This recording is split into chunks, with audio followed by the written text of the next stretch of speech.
ချစ်ခံခြင်းနဲ့အဖေလေးဒီနားမှာလာဆိုလို့ရပါပြီကျွန်တော်မကျွန်မအချစ်ခံခြင်းနဲ့ဆိုလို့ရှိရင်တော့တနေ့လာသားသမီးတွေကိုပဲရွေးတင်ပါတယ်တနေ့လာသားသမီးလေးကခက်တီတီနေတတ်ပေမဲ့တန်ရောစင်ကြီးရဲ့ပြီးသွားလို့ရှိရင်ကိုယ့်ရဲ့အနုကိုလည်းအရန်ခံတယ်တီးခံတတ်တယ်ပေါ့နော်ကိုယ်စိတ်ဆိုးစိတ်ကောက်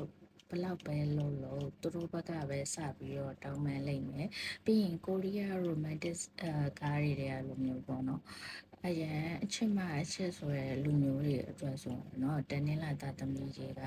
ကိုယ်နဲ့အတူတူအစိုးအကောင်းအတူတူမျှဝေခံစားပြီးတော့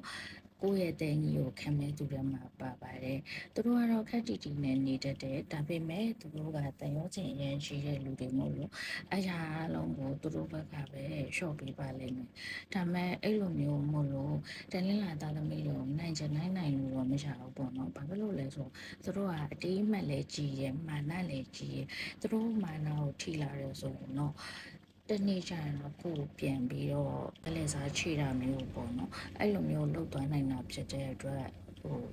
အမြဲတမ်းကိုကနိုင်ရဲ့ relation တစ်ခုမှာအဲ့လိုမျိုးနိုင်လို့တော့စမပြေဘူးပေါ့နော်နောက်ပြီးတော့သူတို့ကအဲ့လိုမတရားတာမျိုးလက်မခံတတ်တဲ့စိတ်နေသဘောထားရှိတာဖြစ်တဲ့အတွက်သူတို့ကိုအရင်အနိုင်မချင်းမိဖို့တော့ပြောချင်ပါတယ်။ဘာပဲဖြစ်ဖြစ်ကိုဘွားရဲ့လက်တွဲပေါ်ကောင်ကတနင်္လာသားသမီးဖြစ်နိုင်ပါတယ်။နောက်ဗီဒီယိုကြလို့ရှိရင်လည်းဗာလေးတွေကိုနောက်ထပ်မတင်လဲဆိုတာမျိုးကိုကြံပေးခဲ့ပါဦးနော်။